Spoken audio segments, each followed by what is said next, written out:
ብዛት ያለው የህወሓት ጦር ሱዳን ገባ። የጽምዶ 3 የውጊያ ቀጠናዎች ይፋ ሆኑ። የ76 ዓመቷ ነባር ታጋይ በህወሓት መታሰራቸው ቁጣ ቀሰቀሰ። ህወሓት በቅርቡ ያጸደቀው አስገዳጅ አዋጅ ከደርግ አፋኝ ህጎች የባሰ ነው በሚል ከባድ ተቃውሞ ገጥሞታል።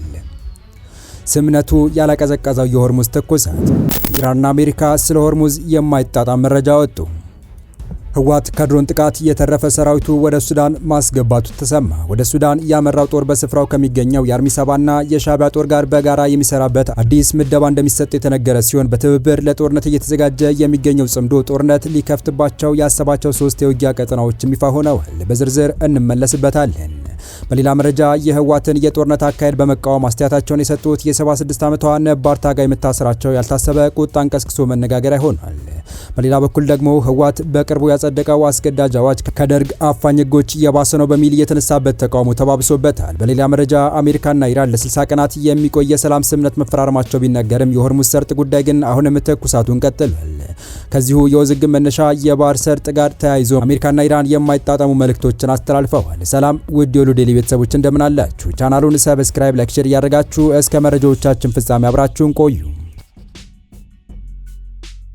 ከሳምንት በፊት ወደ ሱዳን ሲጓዝ የነበረው የአርሚ 13 ታጣቂዎች ላይ በተወሰደ የድሮን ጥቃት ከ26 በላይ ታጣቂዎች የተገደሉበትና በርካቶች ደግሞ የአካል ጉዳት ያስተናገዱበት አጋጣሚ የሚታወስ ሲሆን ክስተቱን ተከትሎ ህወሓት አብዛኛውን የአርሚውን ጦር ወደ መሃል ትግራይ እንዲመለስ ቢያደርግም ቁጥሩ ቀላል የማይባል ሰራዊት ጨለማን ተገን ያደረገ አድካሚ የእግር ጉዞ በማድረግ ሱዳን መግባቱ በስፍራው ከሚገኘው የህወሓት አርሚ 7ና የኤርትራ ጦር ጋር መቀላቀሉ ተሰምቷል። የባለፈው ሳምንትን የድሮን ጥቃት አስመልክቶ ከቀናት በፊት ጀነራል ምግበይ ኃይልን ጨምሮ ከ4 በላይ የጦር አዛዦች መግለጫ የሰጡበት መሆኑ የሚታወስ ሲሆን እንደ ጦር አዛዦቹ ገለጻ ከሆነ የድሮን ጥቃቱ ቡድኑን ለቀጣይ ትግል የሚያበረታው እንጂ ተስፋ አስቆርጦ የሚያስቀምጠው አይደለም ሲሉ መግለጻቸው አይዘነጋም። ወደ ሱዳን መግባቱ የተነገረው የአርሚ 13 አካል የሆነው ይኸው የታጣቂ ቡድን ሰራዊት በሱዳን ከሚገኘው የጽምዶ ስብስብ ካምፕ አካል ሆኖ ለቀጣይ ግዳጅ ዝግጅት የሚያደርግ መሆኑ የተጠቀሰ ሲሆን የተለያዩ ለጉዳዩ ቅርበት ያላቸው ወታደራዊ ምንጮች ያወጧቸው የሚገኙ መረጃዎች እንደሚጠቁሙት ከሆነ ህወሓት መቀስቀሱ አይቀሬ ነው የተባለውን ጦርነት ሙሉ በሙሉ ከትግራይ ክልል ውጪ ለማድረግ በማሰብ የሱዳን ድንበር ታኮ፣ ቤንሻንጉል ጉሙዝ፣ አፋርና አማራ ክልል ዋነኛ የጦርነት ግንባሮች እንዲሆኑ አቅዶ እየሰራ ነው ሲሉ አክለዋል። በዚህ መሰረት በሱዳን የሚገኘው የህወሓትና ሻዕቢያ ጦር ከሱዳን ብሔራዊ ጦር ጋር በመቀናጀት በቤንሻንጉል ጉሙዝ ክልል በኩል በመግባት ከኦሮሞ ነጻነት ሰራዊት ጋር ተቀናጅቶ የምዕራቡን ግንባር ይዞ እንዲዋጋ የታሰበ ሲሆን የሻዕቢያና የፋኖ ኃይሎች ደግሞ የምስራቁን ግንባር በመያዝ በአፋር በኩል ወደ መሃል ሀገር ጥቃት ይከፍታሉ ተብሎ መታሰቡን የሚጠቅሱት ወታደራዊ ምንጮች ዋነኛ የህወሓት ጦር ደግሞ ማዕከላዊ ግንባሩን ይዞ በራያ በኩል ወደ አማራ ክልል በመግባት ከወሎ እስከ ሸዋ የሚዘልቀውን የውጊያ ቀጠና ሸፍኖ የሚዋጋ ይሆናል የሚል የጋራ እቅድ መነደፉን ነው ያስታወቁት። በዚሁ ወደ ሌላኛው ትግራይን የተመለከተ መረጃ እንለፍ። የህወሓትን የጦርነት አካሄድ በመቃወም አስተያየታቸውን የሰጡት የ76 ዓመቷ ነባር ታጋይ መታሰራቸው ያልታሰበ ቁጣን ቀስቅሶ መነጋገሪያ ሆኗል። በሌላ በኩል ደግሞ ህወሓት በቅርቡ ያጸደቀው አስገዳጅ አዋጅ ከደርግ አፋኝ ህጎች የባሰ ነው በሚል የተነሳበት ተቃውሞ ተባብሶበታል። ህወሓትን የተቃወሙት የ76 ዓመት አዛውንት ታሰሩ። በትግራይ ክልል የእንደርታ ተወላጅ የሆኑት የ76 ዓመቷ ነባር ታጋይ አህዛ ህሉፍ በክልሉ ስላለው የፍትህ እጦት፣ የመልካም አስተዳደር እክልና የፖለቲካ ብልሽት አስመልክተው ከ3 ቀናት በፊት የሰጡት ቃለ መጠይቅ መነጋገሪያ መሆኑን ተከትሎ በህወሓት ታጣቂዎች ታግተው መታሰራቸው ተሰምቷል።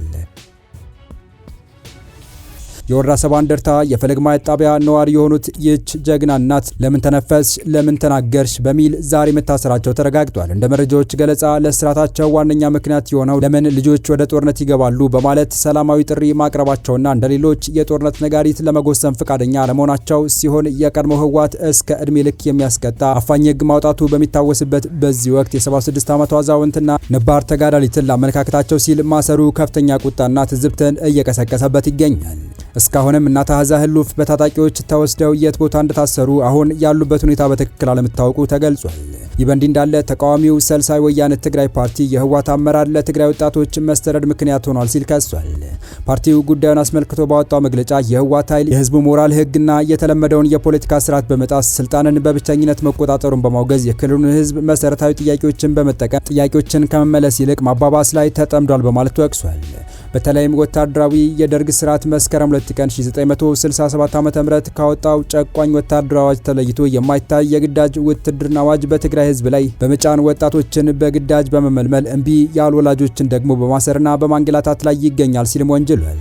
በሺዎች የሚቆጠሩ የትግራይ ወጣቶች ሀገራቸውን ጥለው በየቀኑ እየተሰደዱ ነው ያለው የፓርቲው መግለጫ ወጣቶች በሄዱበት ህገወጥ ደላሎች እጅ እንዲወድቁ ግርፋት፣ ጾታዊ ጥቃትና እስራት እንዲደርስባቸው ምክንያት መሆኑንም ጠቅሷል።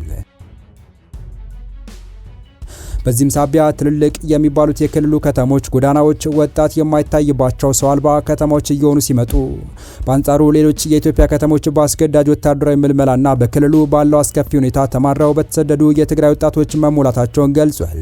የህዝብን ህልውና ከጥቅሙ በታች ያደረገው በስልጣን ላይ ያለው ኃይል ያለምንም ማመንታት መታገል እንደሚገባ የገለጸው ፓርቲው የታሰሩ ዜጎች በሙሉ በአስቸኳይ እንዲፈቱ ጥሪ አቅርበው ሰላማዊ ፖለቲካዊ ትግሉን አጠናክሮ እንደሚቀጥል አስታውቋል። በክልሉ የፕሬዝዳንትነቱን ቦታ የያዙት ዶክተር ደብረጽዮን ገብረ ሚካኤል በትላንትናው ዕለት በተካሄደ የኮንስትራክሽንና ልማት እንዲሁም የቀጣዮች ወራት አቅጣጫ አስመልክቶ በተካሄደ መድረክ ላይ ባደረጉት ንግግር የመንግስታቸው ዋነኛ ዓላማ የክልሉ ሉዓላዊነት ማረጋገጥ እንደሆነ ገልጸዋል። ሆኖም በውስጥና በውጭ ያሉ እንቅፋት የሚሆኑ ኃይሎችን በመመከት ሙስናና ህገወጥ አሰራሮችን ሙሉ በሙሉ ወደ ህጋዊ ስርዓት የሚገባበትን ሁኔታ የመፍጠር ስራዎች እንደሚሰሩ ተናግረዋል። በተመሳሳይ የቡድኑ ምክትል ፕሬዝዳንት አቶ አማኑኤል አሰፋ አዲሱ አዋጅ ዓላማ የትግራይን ህዝብ ህልውናና ደህንነት ማረጋገጥ ነው ሲሉ በቡድናቸው ላይ የቀረቡ ወቀሳዎችን ተከላክለዋል። በደብረ ጽዮን የሚመራው ትግራይ ክልል መንግስት ያወጣውን አዲስ አዋጅ በተመለከተ በዛሬው ዕለት በመቀለ ከክልሉ የፍትህና የጸጥታ አካላት ጋር ውይይት መካሄዱ የተነገረ ሲሆን ከተለያዩ የክልሉ ዞኖች ከተውጣጡ የፍትህና የጸጥታ አካላት ጋር በተደረገው በዚህ ውይይት ማብራሪያ የሰጡት የክልሉ ምክትል ፕሬዝዳንት የፍትህ ቢሮ ኃላፊ የሆኑት አቶ አማኑኤል አሰፋ ህይወት ተፈጥሯዊ መብት ነው፣ ይህንን መብት ለማስጠበቅ ግን ህግ ያስፈልጋል ብለዋል። አቶ አማኑኤል ጨምረውም የዚህ አዋጅ ዓላማ የትግራይን ህዝብ ህልውናና ደህንነት ማረጋገጥ ነው። የትግራይ ህዝብ ሰብአዊና ዲሞክራሲያዊ መብቶች አደጋ ላይ ወድቋል። እናም አቅማችንን በሚገባ ለመጠቀም የሚያስችል ህግ ማውጣት አስፈልጓል። የትግራይ ህዝብ ምንም አይነት ልዩነት ቢኖርበትም ለህልውናና ለደህንነት በጋራ መታገል ይኖርበታል በማለት አስረድተዋል። ይህ አዲሱ ህግ አስገዳጅ ወታደራዊ ምልመላን የሚያካትት ከመሆኑም በላይ እስከ ሞት የሚደርስ ቅጣት የሚጥል መሆኑ ይታወቃል። በቀጣይ መረጃ አሜሪካና ኢራን ለ60 ቀናት የሚቆይ የሰላም ስምምነት መፈራረማቸው ቢነገርም የሆርሙዝ ሰርጥ ጉዳይ ግን አሁንም ትኩሳቱ ቀጥሏል። ከዚሁ የውዝግብ መነሻ የባህር ሰርጥ ጋር ተያይዞ አሜሪካና ኢራን የማይጣጣሙ መልእክቶችን አስተላልፈዋል። አሜሪካና ኢራን በተስማሙበት የመግባቢያ ሰነድ መሰረት በሆርሙዝ ወሽመጥ በኩል የሚተላለፉ መርከቦች ክፍያ መፈጸም እንደማይጠበቅባቸው የአሜሪካ ምክትል ፕሬዝዳንት ጄዲ ቫንስ ገልጸዋል። ምክትል ፕሬዝዳንቱ ከሲኤንቢሲ ቴሌቪዥን ጋር ባደረጉት ቃለ ምልልስ የሆርሙዝ ወሽመጥ ለረጅም ጊዜ ከክፍያ ነጻ ይሆናል ብለን እንጠብቃለን ብለዋል። ጦርነቱ መነሳቱን ተከትሎ ኢራን በሆርሙዝ ወሽመጥ ለሚያልፉ መርከቦች የክፍያ ስርዓት ዘርግታ ቆይታለች።